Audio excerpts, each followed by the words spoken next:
آ،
السلام علیکم ورحمۃ اللہ وبرکاتہ۔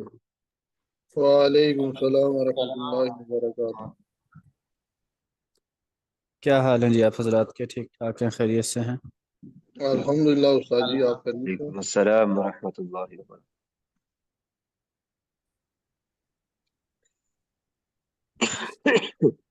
جی کس نے پڑھنا ہے آج؟ وعلیکم السلام ورحمۃ اللہ وبرکاتہ۔ جی میں نے پڑھنا ہے۔ جی پڑھیں۔ القسم الرابع طاہر غیر مطہر، یعنی چوتھی قسم ایسا پانی جو خود پاک ہے لیکن پاک کرنے والا نہیں ہے۔ ٹھیک ہے۔ وَهُوَ الْمَاءُ الْمُسْتَعْمَلُ، اور وہ مائع مستعمل ہے۔ فَإِنَّهُ طَاهِرٌ، بے شک وہ خود پاک ہے۔ وَلَكِنَّهُ غَيْرُ مُطَهِّرٍ، لیکن وہ پاک کرنے والا نہیں ہے۔ لا يصح به التوضؤ، اس کے ساتھ وضو کرنا ٹھیک نہیں ہے۔ ٹھیک ہے۔ والماء المستعمل، اور ماء مستعمل، یہاں سے ماء مستعمل کی تعریف کر رہے ہیں۔ هو الماء الذي استعمل في الوضوء او الغسل لرفع حدث، اور ماء مستعمل وہ ایسا پانی ہے جو استعمال کیا گیا ہو وضو میں یا غسل میں ناپاکی دور کرنے کے لیے، او لقربت، یا قربت کے لیے، کل وضوء علی الوضوء، جیسے وضو پر وضو کرنا، بنیت ثواب، ثواب کی نیت سے۔ جی ٹھیک ہو گیا۔ فإن تو توضأ بالماء ٹھیک ہے پڑھیں۔ فإن توضأ بالماء متوضئ لتحصيل البرودة او لتعليم الوضوء، بس اگر وضو کیا جائے، وضو کرے پانی کے ساتھ باوضو آدمی ٹھنڈک حاصل کرنے کے لیے یا وضو کی تعلیم دینے کے لیے، لم یکن الماء مستعملا، تو ایسا پانی ماء مستعمل نہیں ہوگا۔ وَإِن تَوَضَّأَ بِالْمَاءِ مُحْدِثٌ لِتَحْصِيلِ الْبُرُودَةِ أَوْ لِتَعْلِيمِ الْوُضُوءِ، اور اگر ایسا شخص وضو کرتا ہے جو ناپاک تھا ٹھنڈک حاصل کرنے کے لیے یا وضو کی تعلیم دینے کے لیے، صار الماء مستعملا، تو سارا پانی ماء مستعمل ہو جائے گا۔ وَيَصِيرُ الْمَاءُ مُسْتَعْمَلًا إِذَا اُسْتُعْمِلَ وَانْفَصَلَ عَنْ جَسَدِ الْمُتَوَضِّئِ أَوِ الْمُغْتَسِلِ، اور ہو جائے گا پانی مستعمل جب وہ استعمال کیا گیا اور وہ جدا ہو گیا وضو کرنے والے یا غسل کرنے والے شخص کے جسم سے۔ جی ٹھیک ہو گیا۔ تو اس چوتھی قسم کی تفصیل آپ اپنے الفاظ میں بیان کر سکتے ہیں؟ جی شیخ میں کرتا ہوں۔ جی اس چوتھی قسم کے اندر یہ بیان کیا گیا ہے کہ ایک پانی ایسا ہو جو خود تو پاک ہو لیکن اس کے ساتھ ہم پاکی حاصل نہیں کر سکتے۔ اس میں پھر آگے مصنف رحمہ اللہ نے فرمایا وہ ایسا پانی ہوتا ہے جیسے آدمی نے اس پانی کے ساتھ وضو کر لیا ہو یا غسل کر لیا ہو، تو ایسے شخص نے وضو یا غسل کیا ہو جو ناپاک تھا، تو یا ایسے شخص نے جس نے وضو کے اوپر دوبارہ وضو کیا، یعنی اس کا وضو تو تھا لیکن اس نے پھر ثواب کی نیت سے دوبارہ وضو کر لیا، تو ایسا پانی وہ کہتے ہیں کہ یہ ماء مستعمل ہو جائے گا، یعنی استعمال شدہ پانی ہو جائے گا۔ اب آگے وہ اس کی دو قسمیں بیان کرتے ہیں کہ ایسا شخص جس نے وضو تو کیا لیکن وہ پہلے سے وضو والا تھا، اس نے وضو اس لیے کیا کہ اس کو روزہ دار تھا یا گرمی تھی، گرمی کی وجہ سے اس نے ٹھنڈک حاصل کرنے کے لیے وضو کیا، یا کسی کو وضو سکھانے کے لیے اس نے وضو کیا، تو پہلے سے وہ متوضی تھا یعنی وضو والا تھا، تو ایسا شخص جب وضو کرے گا تو وہ پانی جو ہوگا طاہر بھی ہوگا اور مطہر بھی ہوگا، یعنی وہ ماء مستعمل نہیں ہوگا، اس کے ساتھ دوبارہ وضو بھی کیا جا سکتا ہے اور غسل بھی کیا جا سکتا ہے۔ اور اگر ایسے شخص نے وضو کیا جو ناپاک تھا، چاہے اس کی نیت ٹھنڈک حاصل کرنے کی تھی یا اس کی نیت کسی کو وضو سکھلانے کی تھی، اس صورت میں وضو وہ پانی جو ہے وہ مستعمل ہو جائے گا اور اس کے ساتھ وضو کرنا جائز نہیں ہوگا۔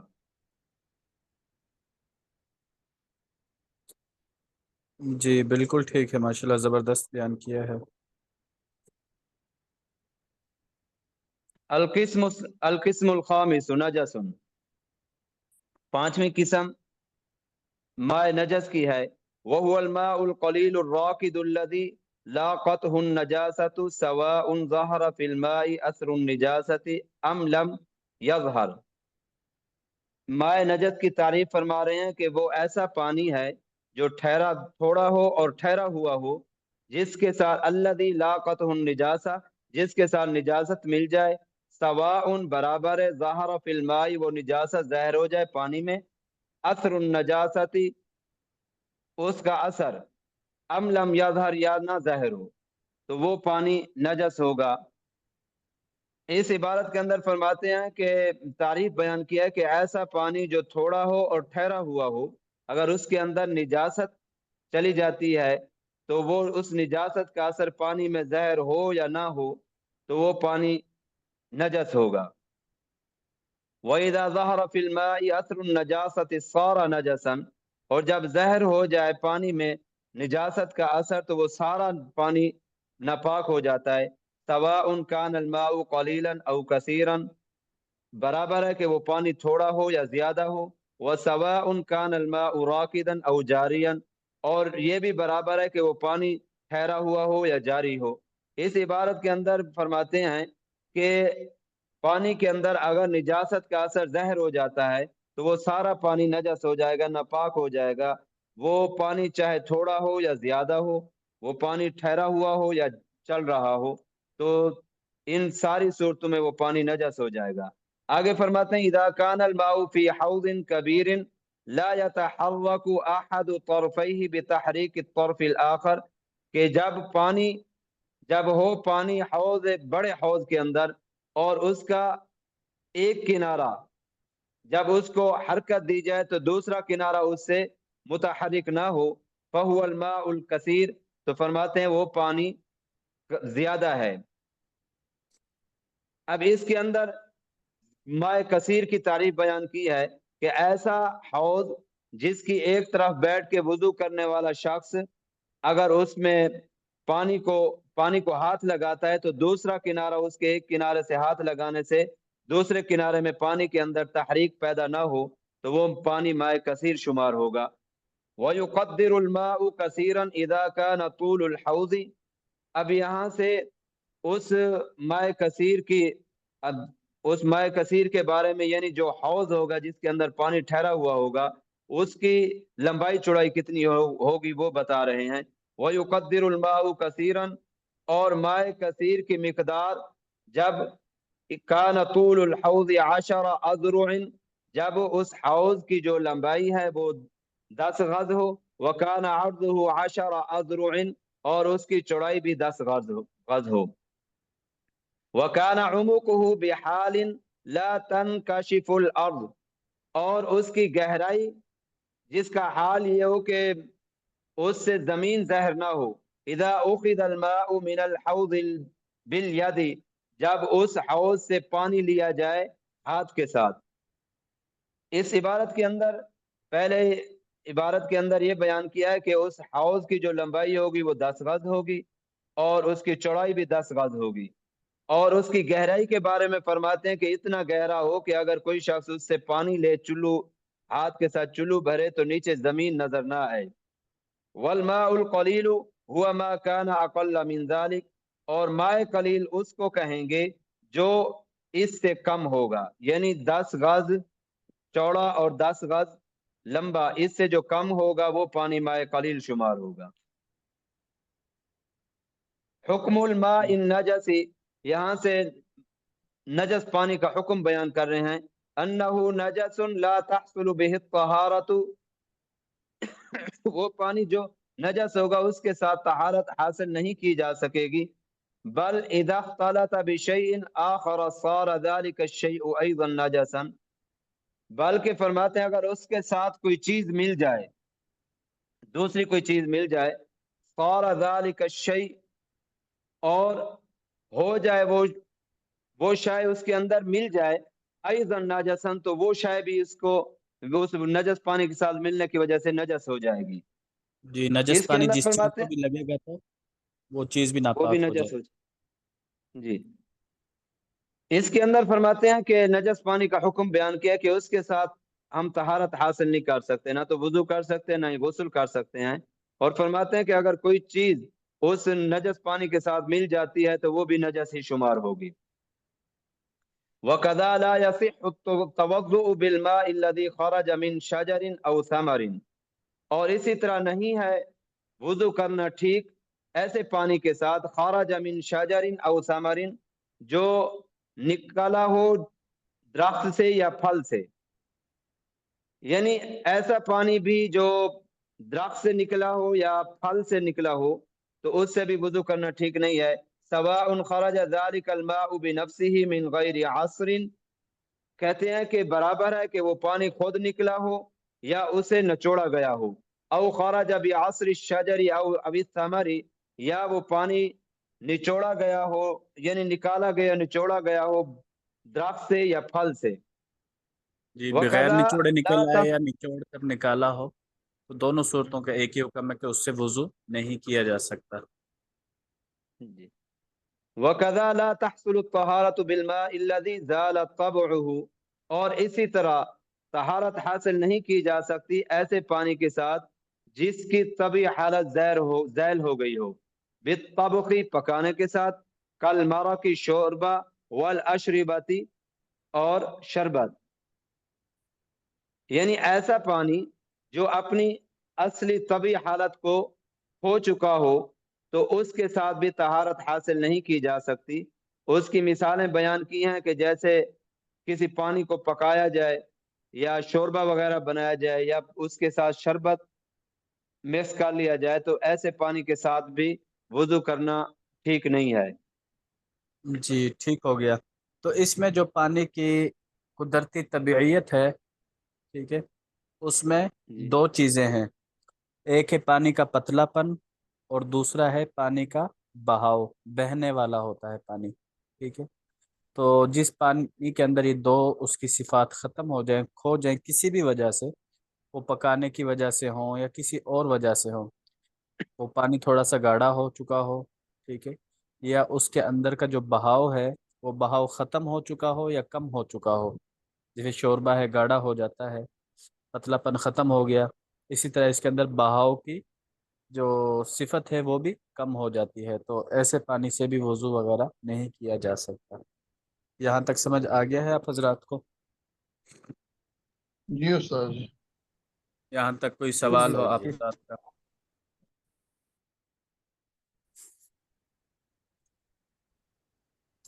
اچھا، جو لفظ ہے یہ نجاسن نہیں ہے، جیم کے نیچے زیر آتا ہے نجیسن۔ جی باقی ماشاءاللہ عبارت ترجمہ آپ نے بہت اچھا کیا ہے ماشاءاللہ۔ شادی یہ والماء المستعمل، یہ چوتھا جو ہے اس کی ہے یہ تعریف جو ہے، اس کو ذرا ایک دفعہ لفظی ترجمہ سے اگر بتا دیں۔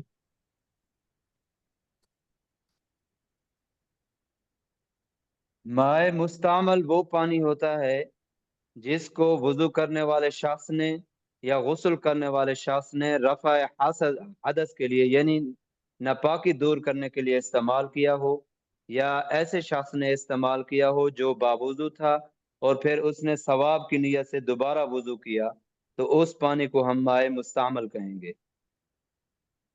مہربانی، ٹھیک ہو گیا۔ استاد جی یہ جو جیسے فرما رہے بھائی زین بھائی، جی یہ اگر باوضو شخص وضو کر لے یا غسل کر لے، ٹھنڈک حاصل کرنے کے لیے ہم پیچھے پڑ چکے ہیں، یا کسی کو سکھانے کے لیے، تو وہ جو پانی وہ تو مائع مستعمل شمار نہیں ہوگا؟ جی بالکل۔ جی تو یہ زین بھائی تو میں صرف یہ بتانا چاہ رہا تھا۔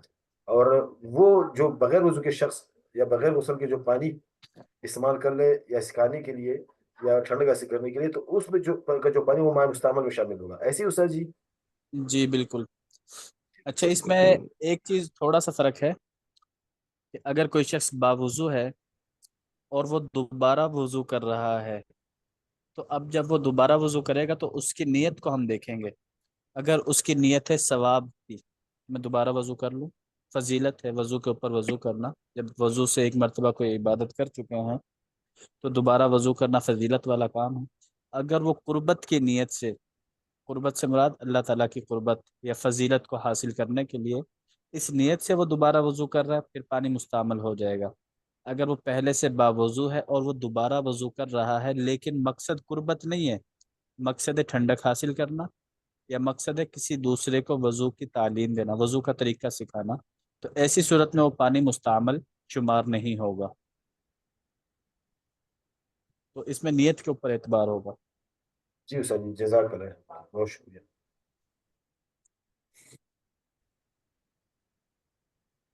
آگے جی پڑھیں چلے، استاد جی۔ ادب المفرد بولنے اس کا کافی ہے آج اتنا ہی۔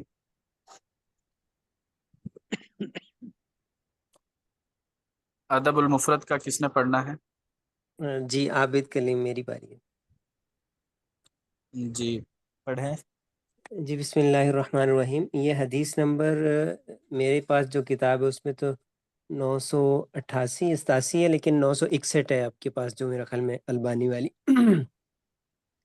جی جی حدثنا موسیٰ قال حدثنا وحیب قال حدثنا جعفر عن ابیہ عن جابر قال کان النبی صلی اللہ علیہ وسلم اذا کان جنوبا، جب آپ صلی اللہ علیہ وسلم جنابت کی حالت میں ہوتے، یصب علی رأسی ثلاث حفنات من ماء، تو آپ 3 لپ اپنے اوپر پانی کے ڈالتے۔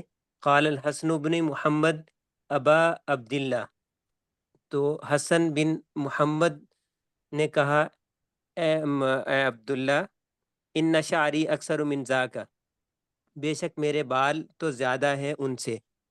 قال وضرب بیدہ علی فخذ الحسن فقال، تو حضرت جابر رضی اللہ تعالیٰ نے اپنا ہاتھ ان کی ران پہ مارا، حسن رضی اللہ تعالیٰ کی، فقال اور فرمایا، یا ابن اخی، اے میرے بھائی کے بیٹے، میرے بھتیجے، کانا شعر النبی صلی اللہ علیہ وسلم اکثر من شعرک و اطیبہ، کہ بے شک آپ صلی اللہ علیہ وسلم کے بال آپ سے زیادہ اچھے بھی تھے اور زیادہ گھنے بھی تھے یا زیادہ کثرت میں بھی تھے۔ جی، تو ہمارا باب یہ چل رہا تھا کہ کسی کو ران پر ہاتھ مارنا، تو اس میں بالکل واضح ہے وَضَرَبَ بِيَدِهِ عَلَى فَخِذِ الْحَسَنِ، حسن بصری رحمۃ اللہ علیہ کی ران پر انہوں نے جو وہ مارا تھا، ہاتھ مارا تھا۔ تو جی ان کا کہنے کا مقصد یہ تھا حسن بصری رحمۃ اللہ علیہ کا کہ میرے بال جو ہیں وہ زیادہ ہیں، 3 لپوں سے یا 3 مرتبہ چلو بھر کر پانی میں اپنے سر پر ڈالوں تو اس سے میرا سر جو ہے وہ مکمل نہیں دھل سکتا، بال گھنے ہیں، تو اس وجہ سے پھر انہوں نے جو ہے ران پر ہاتھ مار کر کہا کہ آپ صلی اللہ علیہ وسلم کے بال اس سے بھی زیادہ تھے اور پاکیزہ بھی تھے، لیکن آپ صلی اللہ علیہ وسلم کے بال گھنے ہونے کے باوجود 3 لپوں سے آپ کا غسل جو ہے وہ مکمل ہو جاتا تھا، کا سر جو ہے وہ مکمل دھل جاتا تھا۔ جی آگے۔ استاد جی یہ باب اذا کان جنبن پڑھیں گے نا، جنوبن تو نہیں پڑھیں گے؟ جنوبن نون پر پیش ہے، جنوبن پڑھیں گے۔ جی جنوبن۔ اردو میں ہم باب بولتے من ہیں جنبی، لیکن عربی کے اندر جنوب بولتے ہیں۔ ٹھیک۔ باب من کریہ ان یقعد ویقوم لہ الناس، جو باب اس کے جو پرسن ڈس لائک کرتا ہو سٹنگ اینڈ وہ یعنی کہ بیٹھے ہوئے ہیں اور لوگوں کو اور کھڑے ہونے کا، لوگ کھڑے ہوں۔ حدثنا موسى قال حدثنا ابو عوانة عن الاعمش عن ابي سفيان عن جابر قال سوري رسول الله صلى الله عليه وسلم من فرس بالمدينة على جزء نخلة، کہ آپ صلی اللہ علیہ وسلم مدینہ میں گھوڑے پر سے گرے اور فن فقت قدموں ہو، جس سے ان کے پاؤں میں موچ آ گئی یا پاؤں ٹوٹ گیا، یہ مجھے فن فقت پاؤں پہ موچ آ گئی۔ جی فکنہ موت آ گئی۔ فکنہ نعودہ فی مشروبۃ لعائشہ رضی اللہ عنہا، اور وہ ہم آپ حضرت عائشہ رضی اللہ عنہ کے گھر ان کی عیادت کے لیے گئے۔ مشروبہ فَأَتَيْنَاهُ، کرنا ہے، مشروبہ اور انہوں نے شوربہ پیش کیا۔ نہ مشروبہ مشروبہ کہتے ہیں بالا خانے کو، ایک منٹ، یہ کس جو کو کہتے ہیں جی؟ دوسری بالا خانہ، ایک اچھا نیچے والا، بنا، جی دوسری جو منزل ہوتی ہے اس کو جی مشروبہ بولتے ہیں۔ جی تو ٹھیک جی ایک جگہ لغت میں مشروبت ان کا معنی چوبارہ لکھا ہوا ہے۔ جی وہی ایک ہی چیز ہے، چوبارہ بھی اسے ہی کہتے ہیں۔ جی، چوبارہ بھی اوپر والی منزل، بالائی منزل۔ جی بالکل۔ فَأَتَيْنَاهُ وَهُوَ يُصَلِّي قَائِدًا، تو ہم نے ان کو دیکھا کہ وہ بیٹھ کر نماز پڑھ رہے ہیں آپ صلی اللہ علیہ وسلم۔ فَصَلَّيْنَا قِيَامًا، پس ہم نے نماز پڑھی کھڑے ہو کر۔ ثُمَّ أَتَيْنَاهُ مَرَّةً أُخْرَى، پھر ہم دوبارہ حاضر خدمت ہوئے دوبارہ، وَهُوَ يُصَلِّي الْمَكْتُوبَةَ قَائِدًا، پھر آپ صلی اللہ علیہ وسلم فرض نماز بیٹھ کر ادا کر رہے تھے۔ فَصَلَّيْنَا خَلْفَهُ قِيَامًا، ہم نے نماز پڑھی کھڑے ہو کر۔ فَأَوْمَأَ إِلَيْنَا أَنِ اقْعُدُوا، تو آپ صلی اللہ علیہ وسلم نے اشارے سے بیٹھنے کا اشارہ فرمایا۔ فَلَمَّا قَضَى الصَّلَاةَ قال، نماز میں بیٹھنے کا اشارہ فرمایا۔ قال اذا صلی الامام، نماز کے بعد فرمایا جی اذا صلی الامام قائدا، جب امام بیٹھ کر نماز پڑھے، فصلوا قعودا، آپ بھی بیٹھ کر نماز پڑھو۔ وَإِذَا صَلَّى قَائِمًا فَصَلُّوا قِيَامًا، تو جب امام کھڑے ہو کے نماز پڑھائے تو آپ کھڑے ہو کے نماز پڑھو۔ وَلَا تَقُومُوا وَالْإِمَامُ قَائِدٌ كَمَا تَفْعَلُ فَارِسٌ بِعُظَمَائِهِمْ، اور ان لوگوں کی طرح نہ ہو کہ امام یعنی کہ تم کھڑے نہ ہو کہ امام بیٹھا ہو، اور کہ جیسے فارس کے لوگ وہ عظمت کے لیے اپنے لوگوں کے لیے کرتے ہیں کہ فارس کے یعنی کہ بادشاہ بیٹھا ہوتا ہے، لوگ کھڑے ہوتے ہیں۔ جی جیسا کہ اہل فارس کرتے ہیں بعظمائہم، اپنے بڑے لوگوں کے ساتھ۔ جی تو یہ حکم جو ہے ابتدا میں تھا کہ آپ صلی اللہ علیہ وسلم نے پاؤں میں موچ آ گئی تھی گھوڑے سے گرنے کی وجہ سے، تو آپ صلی اللہ علیہ وسلم نے بیٹھ کر نماز پڑھی، تو پیچھے صحابہ نے کھڑے ہو کر نماز پڑھی، تو آپ نے ان کو بیٹھنے کا اشارہ کر دیا اور فرمایا کہ اگر میں بیٹھ کر نماز پڑھوں تو تم بھی بیٹھ کر نماز پڑھو۔ تو یہ حکم جو تھا ابتدا کا تھا، جو آپ صلی اللہ علیہ وسلم کا مرض الوفات تھا، اس میں بھی آپ صلی اللہ علیہ وسلم نے بیٹھ کر نماز پڑھائی اور صحابہ نے کھڑے ہو کر نماز پڑھی، جس کی وجہ سے یہ والا حکم جو اس حدیث میں بیان کیا گیا ہے، یہ حکم اب منسوخ ہو چکا ہے۔ امام اگر بیٹھ کر نماز پڑھا رہا ہے تو مقتدی کے لیے کھڑا ہونا ضروری ہے، اگر مقتدی کھڑا ہو سکتا ہے، کھڑے ہونے پر قادر ہے۔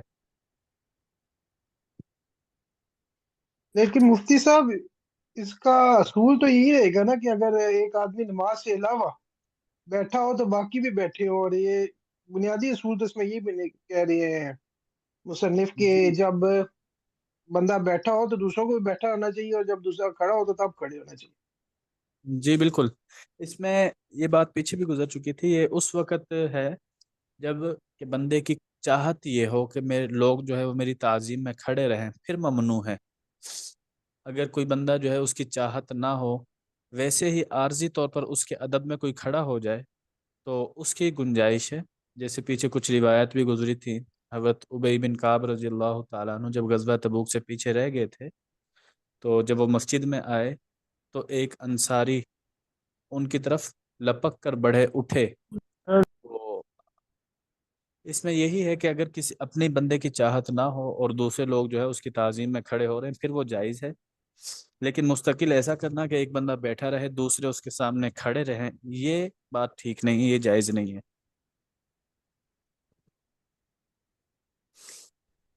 جی جی اگلی حدیث ہے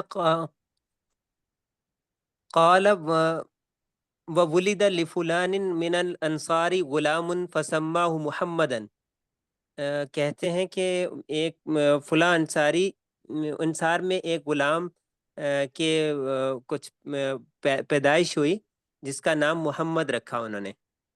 جی، ایک فقال انصاری کے ہاں ایک لڑکا پیدا ہوا جس کا لڑکا نام پیدا محمد رکھا۔ محمد، فقالت الانصار لا نکنیک برسول اللہ، تو انصار نے کہا کہ ہم ان کو حضور صلی اللہ علیہ وسلم کی کنیت سے نہیں پکاریں گے۔ حتی قعدنا فی الطریق نسألہ عن الساعۃ، حتیٰ کہ ہم بیٹھ گئے رستے میں حضور صلی اللہ علیہ وسلم سے قیامت کے بارے میں پوچھنے کے لیے۔ فقال جئتمونی تسألونی عن الساعۃ، آپ صلی اللہ علیہ وسلم نے فرمایا کہ آپ اس لیے آئے ہو کہ مجھ سے پوچھو قیامت کے بارے میں۔ قلنا نعم، تو ہم نے عرض کیا کہ جی ہاں۔ قال ما من نفس منفوسۃ یأتی علیہا مئۃ سنۃ، تو آپ صلی اللہ علیہ وسلم نے فرمایا کہ 100 سال کو کوئی نفس پہنچے گا، کوئی 100 سال کا ہوگا۔ قلنا، پھر ہم نے کہا عرض کیا ولد لفلان من الانصار غلام فسماہ محمدن، کہ ایک انصاری کے لڑکا پیدا ہوا اور انہوں نے ان کا نام محمد رکھا۔ فقالت الانصار، اور انصار نے کہا لا نکنیک برسول اللہ، تو ہم حضور صلی اللہ علیہ وسلم کی کنیت سے اس کو نہیں پکاریں گے۔ قال احسنت الانصار، تو آپ صلی اللہ علیہ وسلم نے فرمایا کہ انصار نے بڑا اچھا عمل کیا۔ سمو بسمی، میرے نام سے نام رکھو، ولا تقتنو بکنیتی، لیکن میری کنیت سے نہ پکارو۔ جی ٹھیک ہو گیا۔ تو اس میں آپ صلی اللہ علیہ وسلم نے ان سے پوچھا کہ تم مجھ سے قیامت کے بارے میں سوال کرنے کے لیے آئے ہو؟ تو صحابہ نے کہا کہ جی ہاں۔ تو اس کے بارے میں آپ نے فرمایا ما من نفس منفوسۃ، جتنے بھی سانس لینے والے جاندار موجود ہیں ابھی، ان کے اوپر 100 سال نہیں گزریں گے۔ ٹھیک ہے، یعنی جتنے لوگ اس وقت موجود ہیں 100 سال بعد ان میں سے کوئی بھی زندہ نہیں رہے گا، سب کے اوپر قیامت قائم ہو چکی ہوگی۔ کیونکہ جو شخص مر جاتا ہے تو اس کی قیامت تو قائم ہو چکی ہوتی ہے، اسے قیامت صغریٰ بولتے ہیں۔ مثال کے طور پر اگر میں مر چکا ہوں، میرے لیے تو قیامت قائم ہو چکی ہے، قیامت صغریٰ ہے، ٹھیک ہے، اعمال کا جو ہے دفتر ہے وہ بند ہو چکا ہے۔ تو آپ علیہ الصلوۃ والسلام نے ہر انسان کو انفرادی طور پر کہا کہ 100 سال تک ہم میں سے ہر ایک کے اوپر قیامت جو ہے وہ قائم ہو چکی ہوگی۔ پھر آگے وہی بات ہے کہ وہ لڑکا پیدا ہوا تو اس کا نام محمد رکھ لیا، تو آپ صلی اللہ علیہ وسلم فرمایا کہ انصار نے بہت اچھا کیا، اس کی کنیت ابو القاسم نہیں رکھی۔ کیونکہ آپ صلی اللہ علیہ وسلم ایک مطلب پیچھے ہم روایت پڑھ چکے ہیں، بازار میں تھے تو کسی نے ابو القاسم کہہ کر پکارا تو آپ صلی اللہ علیہ وسلم اس طرف دیکھنے لگے تو وہ کہنے لگا میں نے آپ کو نہیں پکارا، میں تو فلاں آدمی کو پکارا ہے۔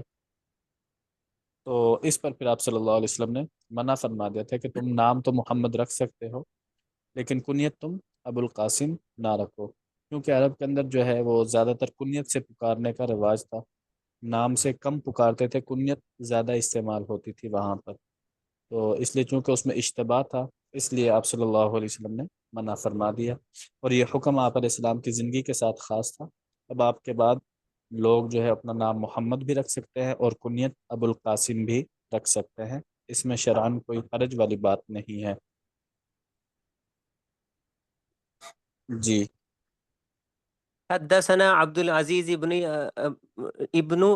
عبد الله قال حدثني دراوردي عن جعفر عن أبيه عن جابر بن عبد الله أن رسول الله صلى الله عليه وسلم مر في السوق داخلا من بعض الآلية کہ آپ صلی اللہ علیہ وسلم ایک دفعہ بازار سے گزرے، من بعض الآلیت آپ صلی اللہ علیہ وسلم کے ساتھ، والناس کفنیہ آپ صلی اللہ علیہ وسلم کے ساتھ لوگ تھے، فمر بجدین من بعض العالیہ کی کیا ترجمہ کیا ہے؟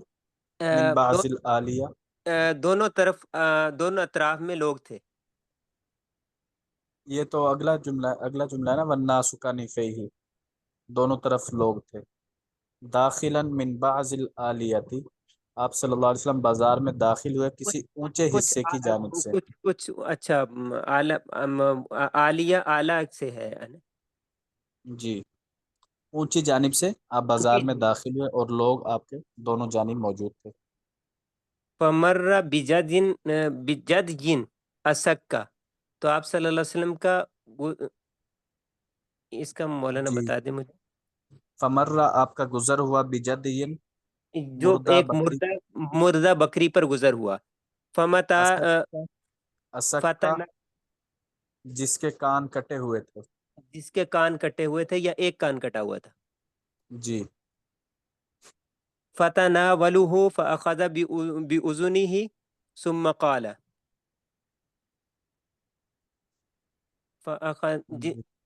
فتناولہ آپ نے اس کو پکڑا، فاخذ باذنہ اور اس کے کان کو پکڑا، ثم قال پھر آپ نے پوچھا ثم قال صحابہ سے، ایکم یحب ان ھذا لہ بدرہم کیا تم میں سے کوئی پسند کرتا ہے اس کو کہ اس کو ایک درہم میں خریدے؟ فقالوا لا نحب انہ لنا بشیء تو انہوں نے عرض کیا کہ یا رسول اللہ ہم میں سے کوئی بھی شخص اس کو پسند نہیں کرتا کہ اس کو خریدے، وما انہ لنا بشیء کسی بھی چیز کے بدلے میں اسے خریدنا، کسی بھی چیز کے بدلے میں، وما نصنع بہ اور کسی بھی طرح سے پسند، نہ کوئی اس کی کوئی چیز، وما نصنع به اور ہم اس کا کیا کریں گے؟ ہم اس کا کیا کریں گے؟ قال اتحبون انہ لکم آپ صلی اللہ علیہ وسلم نے پھر پوچھا کوئی اس کو کوئی پسند کرتا ہے اس کو کہ کوئی خریدے؟ کوئی انہ لکم وہ کیا تم یہ فری میں، پسند کرتے ہو کہ یہ تمہیں مل جائے؟ مطلب فری میں؟ جی قالوا لا تو ہم نے عرض کیا یا لوگوں نے کہا کہ نہیں، قال ذلك لهم ثلاثا ایسے ہی آپ صلی اللہ علیہ وسلم نے 3 مرتبہ پوچھا، فقالوا تو انہوں نے کہا لا واللہ نہیں اللہ کی قسم، لو کان حیا لکان عیبا فیہ انہ اسک کہ ہم میں سے کوئی بھی اس کو پسند نہیں کرتا ہے، اگر یہ زندہ بھی نہیں، اگر یہ زندہ ہوتی تو پھر بھی اس کو عیب، یہ عیب کافی تھا کہ اس کے کان کٹے ہوئے ہیں۔ والاسک الذی لیس لہ اذنان کہ اسک کا والاسک ترجمہ بتا دیا، اسک جو اس کی صفت ہے نا بکری کے بچے کی، اسک اس کا ترجمہ کر دیا کہ اسک اس بکری کے بچے کو کہتے ہیں جس کے دونوں کان نہ ہوں۔ اچھا، والاسک الذی لیس لہ اذنان کہ وہ اسک اس کو کہتے ہیں کہ جس کے دونوں کان نہ ہو، فکیف وہو میت تو کیسے ہم اس مردہ بکری کو خریدیں، مردہ بکری کے بچے کو خریدیں؟ قال اچھا ادھر فواللہ نمبر جو تھا نا والاسک الذی لیس لہ اذنان، اس کے دونوں جانب جو ہے وہ ڈیش کا نشان ڈالا ہوا ہے، تو یہ حدیث کا حصہ نہیں ہے، جو ڈیش کا نشان ڈالا ہوا ہے اس اس جی بات کی علامت ہے کہ یہ حدیث کا حصہ نہیں ہے. یہ اسکا کی وضاحت کی ہے آپ صلی اللہ علیہ وسلم نے. یہ آپ علیہ السلام نے نہیں کی بلکہ کسی راوی نے کی ہے. راوی نے کی ہے. جی ٹھیک ہو گیا. فَكَيْفَ وَهُوَ مَيِّتٌ، تو کیسے ہم اس مردہ کو اس کو خریدیں کہ جو مردہ ہے. قال جی فواللہ، آپ صلی اللہ علیہ وسلم نے فرمایا کہ اللہ کی قسم، لدنیا احون علی اللہ من ھذا علیکم، تو دنیا اس سے بھی گئی گزری ہے اللہ کی نظر میں اس بکری مردہ بکری کے بچے سے. جی یا یہ من لفظ ہے، من ھذا علیکم. من ھذا علیکم، من ہے، من نہیں ہے. من کہتے ہیں کون، من سے، دنیا جی سے ٹھیک. بھی. جی جو جی دنیا ٹھیک. ہے اللہ تعالیٰ کی نگاہ میں اس مردہ بکری کے بچے سے بھی زیادہ ذلیل ہے. تو یہاں پر تو جو ہے دنیا کی بے ثباتی کو بیان کیا گیا ہے. باقی جو ہمارا باب چل رہا تھا کہ لوگوں کا کھڑے ہونا، تو آپ صلی اللہ علیہ وسلم یہاں پر بکری کے بچے کے پاس بیٹھ گئے تھے، صحابہ آس پاس کھڑے ہوئے تھے. تو یہ بتانا چاہتے ہیں کہ اگر اتفاقی طور پر ایسا واقعہ کوئی پیش آ جائے، صورتحال بن جائے کہ ایک آدمی بیٹھا ہو باقی کھڑے ہوں، تو اس میں شرعاً کوئی قباحت نہیں ہے. شرعاً وہ بات ممنوع ہے کہ جہاں پر ایک آدمی بیٹھا ہو اور بیٹھنے میں اپنی تعظیم سمجھتا ہو، دوسرے لوگوں کھڑا کرنے میں اپنی تعظیم سمجھتا ہو، تو وہ ممنوع ہے. اگر اتفاقاً کوئی ایسی صورتحال بن جاتی ہے کہ ایک آدمی بیٹھا ہو باقی کھڑے ہوں، تو یہ چیز ممنوع نہیں ہے. اس میں مولانا آپ صلی اللہ علیہ وسلم تشریف فرما ہوئی، یہ کس کا ترجمہ ہے؟ یہ بکری کے بچے کے پاس بیٹھے تھے نا جب اس کو پکڑا. نہیں، وہ یہ لفظ کون سا ہے جس کا ترجمہ بیٹھنے کا ہے؟ نہیں، لفظ یہاں پر بیٹھنے کے لیے نہیں ہے، بیٹھنے کا لفظ نہیں ہے یہاں پر. جی ٹھیک ہو گیا. یعنی کہ فسو کی داخل میں بعض العالیت میں یہاں سے پوچھ رہا ہوں کہ نا یہ مفہوم اس سے واضح ہوتا ہے کہ آپ صلی اللہ علیہ وسلم تشریف فرما ہوئے. جی، چونکہ جو بکری کا بچہ پڑا ہوا تھا، دوسری روایت میں آتا ہے وہ ایک کوڑے کرکٹ کے ڈھیر پر پڑا ہوا تھا. تو آپ نے اس بکری کے بچے کو پکڑا، پھر اس کا کان پکڑا. تو بظاہر اسے یہی سمجھ میں آ رہا ہے کہ آپ صلی اللہ علیہ وسلم بیٹھے، اس بکری کے بچے کو پکڑا، پھر اس کا کان بھی پکڑا. جو مفہوم ہے، مفہوم یہی بنتا ہے کہ آپ صلی اللہ علیہ وسلم وہاں پر بیٹھ گئے تھے. بیٹھ کر پھر آپ نے صحابہ سے سوال و جواب کیا کہ تم میں سے کون اس کو 1 درہم کے بدلے میں لینا چاہتا ہے. جی ٹھیک ہے. جی آگے. حدثنا عثمان المؤذن قال حدثنا عوف عن الحسن عن عتي بن زمرة قال رأيت عند ابی رجلا تعزى بعزاء الجاہلیہ، کہ ایک دیکھا ایک شخص کو جو اپنے والد کی نسبت بتوں کی طرف کر رہا تھا. جی، تعزا بعزاء الجاہلیت. جس نے وہ اپنے رأیت عند ابی، میں نے دیکھا حضرت ابی بن کعب رضی اللہ تعالیٰ عنہ کے پاس رجلاً ایک آدمی کو، تعزا جو فخر جتلا رہا تھا، بعزاء الجاہلیت زمانہ جاہلیت کے فخر جتلانے کی طرح.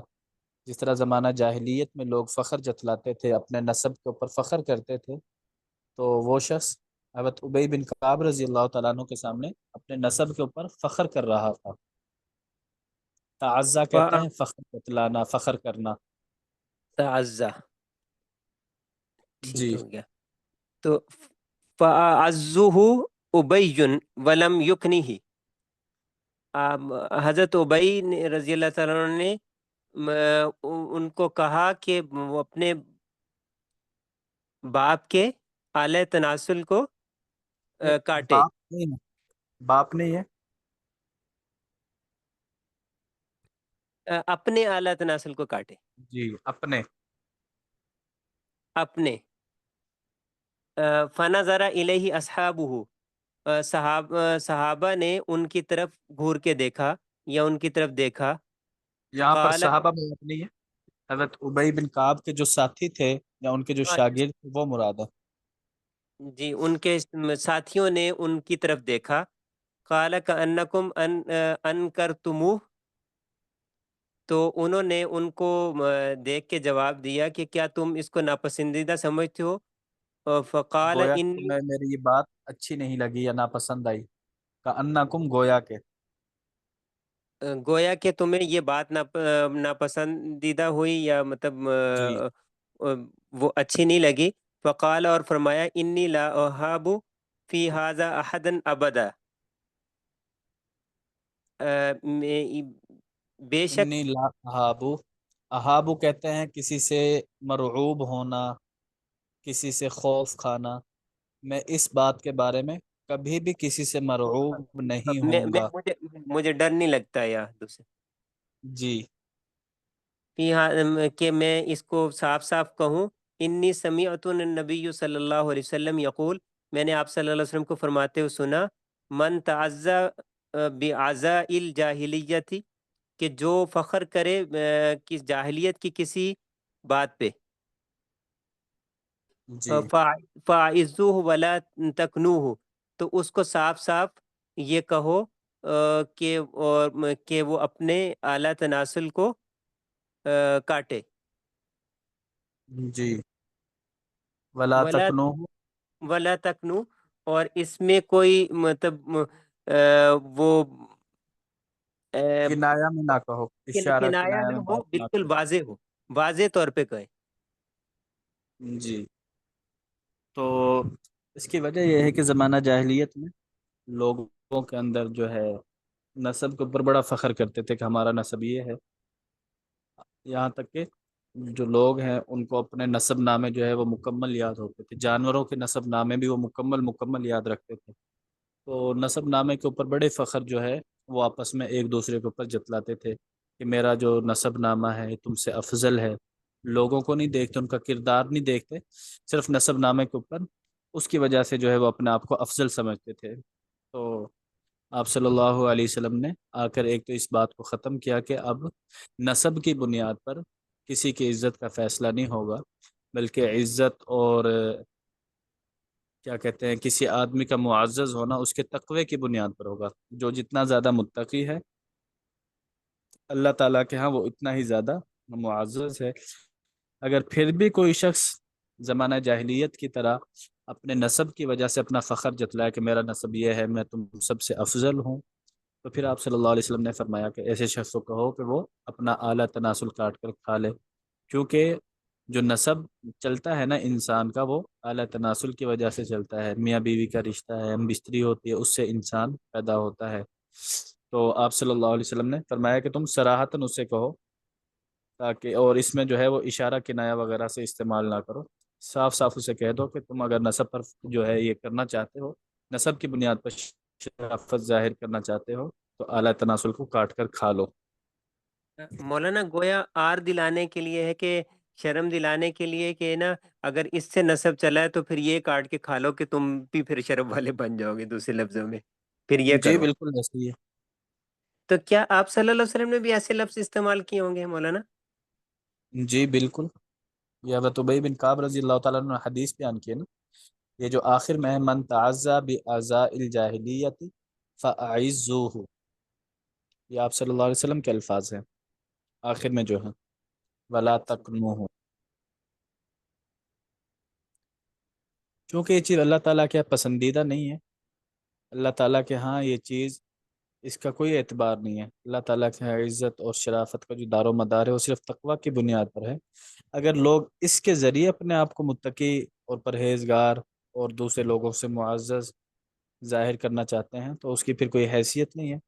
تو نسب نامہ کی جو بنیاد ہے وہ یہی ہے اعلیٰ تناسل، تو اس کو پھر کاٹ کر کھا لے، تو اس میں بس ایک قسم کی آر دلانا مقصود ہے کہ تمہارا نسب اس چیز سے چلا ہے، تو اس چیز کے اوپر تم فخر کس بات کا کر رہے ہو، یہ تو سب کے پاس ایک جیسا ہے، تو یہ تو فخر کی کوئی چیز نہیں ہے۔ جی ٹھیک ہے، سمجھ گیا مولانا۔